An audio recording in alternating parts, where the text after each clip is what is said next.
خوش اومدید. امروز قراره با هم یکی از زمانهای خیلی خیلی مهم و کاربردی توی انگلیسی رو یاد بگیریم. حال استمراری. خب برای اینکه بحث رو شروع کنیم بیاید به این دوتا جمله نگاه کنیم. I walk to work و I am walking to work. هر دوتاشون دارن در مورد زمان حال صحبت میکنن. درسته؟ اما یه تفاوت خیلی کلیدی بینشون هست.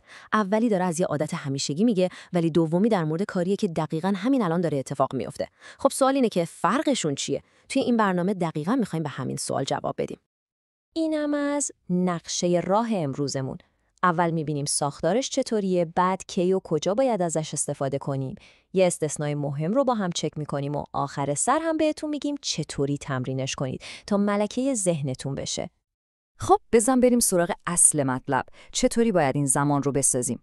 خبر خوب اینه که فرمولش واقعا ساده است، یعنی خیلی راحت یادش میگیرید. فرمول اصلیش اینه. شما فقط به 2 چیز نیاز دارید. اول شکل درست فعل to be که میشه am، is یا are. این بستگی به فاعل جمله داره. دوم فعل اصلیتون که یه ing به آخرش میچسبونید. تمام، به همین راحتی.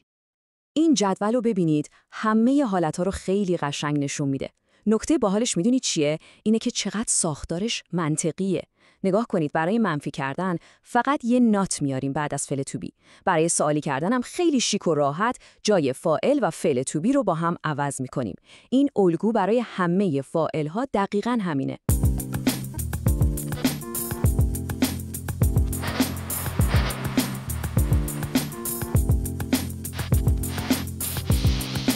خیلی خب، حالا که یاد گرفتیم چطوری بسازیمش، بریم سراغ بخش مهمتر.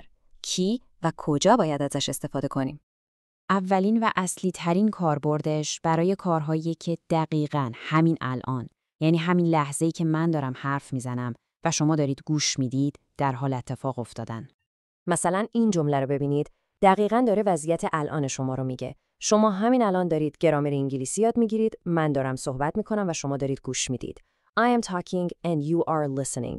دقیقاً کاری که در همین لحظه در حال انجامه. کاربرد دوم برای موقعیت‌های موقتیه. یعنی کاری که این دور زمونه در جریانه. حتی اگه دقیقاً همین الان مشغول انجامش نباشیم. فکر کنید مثل یه پروژه است. مثلا شما این ترم دارید اسپانیایی یاد میگیرید. میگید I am learning Spanish this semester. این کار هر روز و هر لحظه اتفاق نمیفته، ولی یه فعالیت موقتی توی زندگی شماست. یا این جمله که یه روند رو نشون میده. یه جورایی یه تغییر اجتماعیه. خب معلومه که یه نفر در یک لحظه گیاهخوار نمیشه. این یه تغییر تدریجی توی جامعه است که در یه بازه زمانی داره اتفاق میفته. این زمان برای توصیف اینجور روندا عالیه. و اما میرسیم به یه کاربرد فوق‌العاده جالب و کاربردی. شاید باورتون نشه، ولی ما از حال استمراری برای حرف زدن در مورد آینده هم استفاده می‌کنیم. البته نه هر آینده‌ای، برای برنامه‌هایی که از قبل قطعی شدن. مثلا وقتی میگید I am meeting my friend tonight، این فقط یه آرزو یا یه فکر نیست. نکته کلیدیش همینه. این جمله یعنی شما و دوستتون با هم قرار گذاشتید، هماهنگ کردید و برنامه ملاقاتتون 100%. به خاطر همینه که برای برنامه‌های فیکس شده آینده حال استمراری بهترین گزینه است، چون نشون میده همه چیز اوکی شده. خب تا اینجا که عالی پیش رفتیم. حالا وقت یه نکته است که شما رو از بقیه حرفه‌ای‌تر میکنه. یه استثنای خیلی مهم وجود داره. ما نمیتونیم از همه فعلا توی حالت استمراری استفاده کنیم. این اشتباه رو خیلی ها میکنن. ما هیچ وقت نمیگیم I'm wanting ice cream. چرا؟ چون خواستن یه کار فیزیکی نیست که شروع و پایان داشته باشه و ادامه پیدا کنه. این یه حسه، یه وضعیت ذهنیه. به این جور فعل‌ها میگن افعال حالتی یا stative verbs. همونطور که از اسمشون پیداست، اینا یه حالت یا وضعیت رو توصیف میکنن، نه یه عمل یا حرکت رو. چیزهایی مثل فکر کردن، حس کردن یا داشتن یه چیزی. نمیخواد یه لیست بلند بالا از این فعل‌ها رو حفظ کنید اصلاً. فقط کافیه دسته‌بندی هاشون یادتون بمونه. ببینید، فعل‌های مربوط به حواس مثل دیدن و شنیدن، فعل‌هایی که نظر آدم رو میگن مثل باور داشتن، چیزای مربوط به ذهن مثل دونستن و فهمیدن، احساسات مثل دوست داشتن و متنفر بودن و آخرش هم مالکیت مثل داشتن چیزی.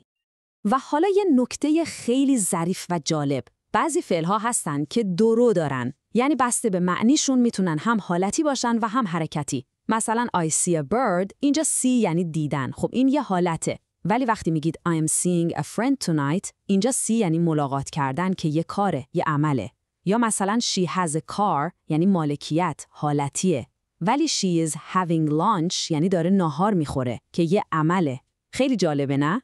خب تئوری رو کامل یاد گرفتیم. حالا سوال اینه چطور میتونیم اینا رو ببریم توی عمل و کاری کنیم که این زمان بشه بخشی از مکالمه روزمره‌مون. خوشبختانه راه‌های تمرین خیلی زیاده. بازی‌ها و کویزای آنلاین هم سرگرم کنندن هم مفید. تمرین‌های نوشتاری هم که جای خودشو داره.